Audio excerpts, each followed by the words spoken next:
Assalamualaikum warahmatullahi wabarakatuh.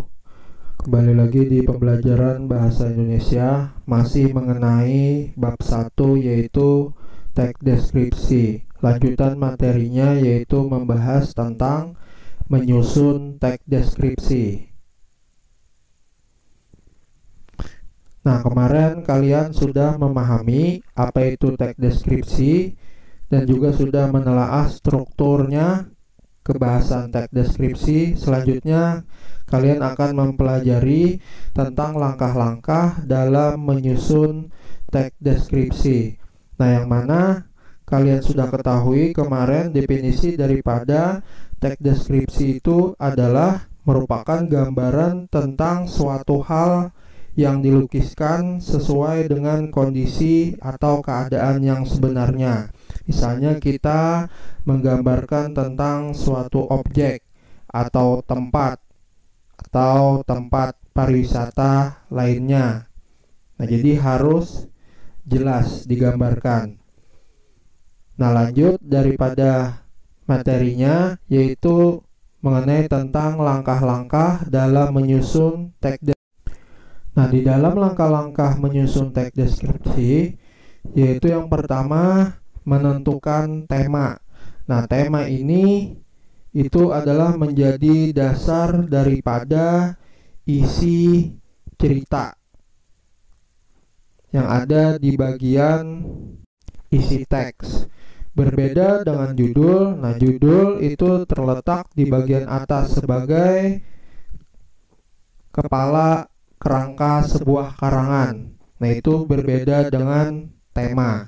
Tema yaitu menceritakan tentang isi daripada sebuah teks yang akan dibicarakan atau dibahas. Nah, yang kedua menentukan tujuan daripada membuat teks deskripsi. Yang ketiga mencari data. Nah, di dalam membuat teks deskripsi kita harus banyak di dalam mengumpulkan data yang berdasarkan baik itu fakta maupun opini atau pendapat daripada kita sendiri sebagai seorang penulis. Nah, yang keempat membuat kerangka karangan. Nah, jadi kita mengarang teks deskripsi yaitu berdasarkan dengan struktur teks deskripsinya. Nah, kemarin kalian sudah mengingatnya yang mana struktur teks deskripsi itu terbagi menjadi dua, ada deskripsi umum dan deskripsi bagian. Nah, yang kelima mengembangkan kerangka karangan menjadi teks atau wacana. Nah, kalau sudah selesai, dengan itu kita kembangkan daripada kerangka yang sudah kita karang tadi, itu kita masukkan pendapat-pendapat kita di dalam teks tersebut.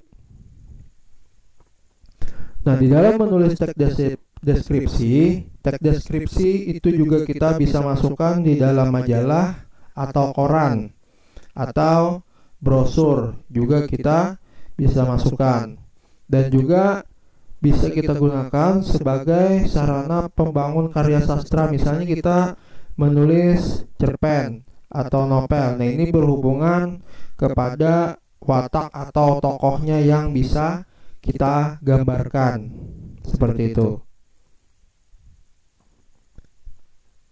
Lanjut, penyusunan teks deskripsi memerlukan pola pengembangan yaitu terbagi menjadi 3. Ada secara spasial, objektif, dan subjektif. Nah, yang pertama paragraf deskripsi spasial, yaitu merupakan paragraf yang melukiskan tempat berlangsungnya suatu peristiwa.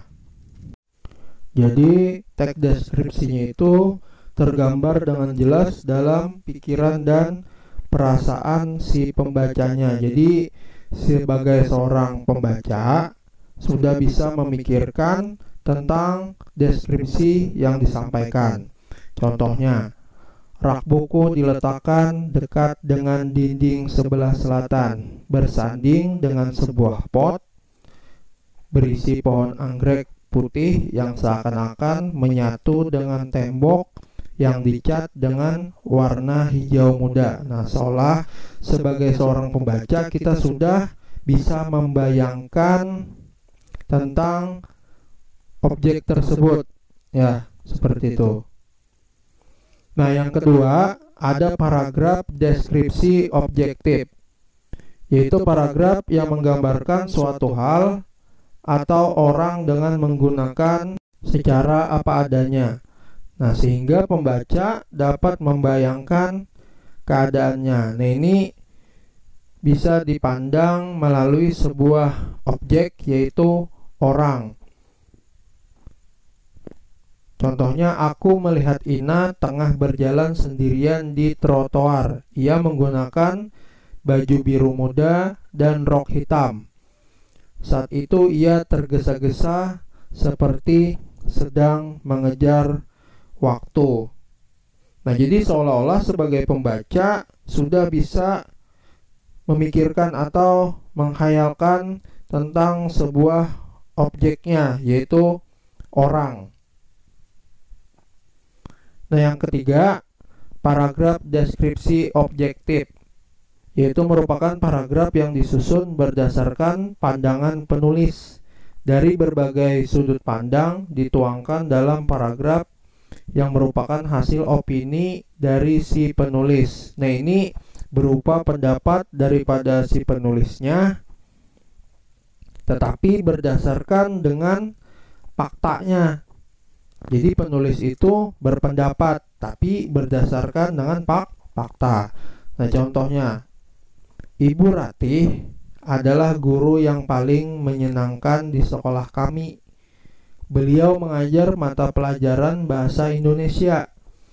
Beliau memiliki tinggi sekitar 155 cm dengan berat badan 48 kilo.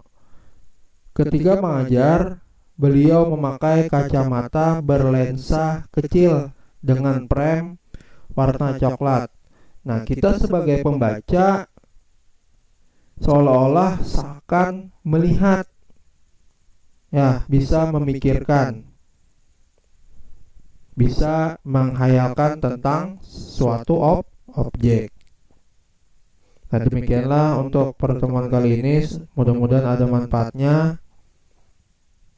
Assalamualaikum warahmatullahi wabarakatuh.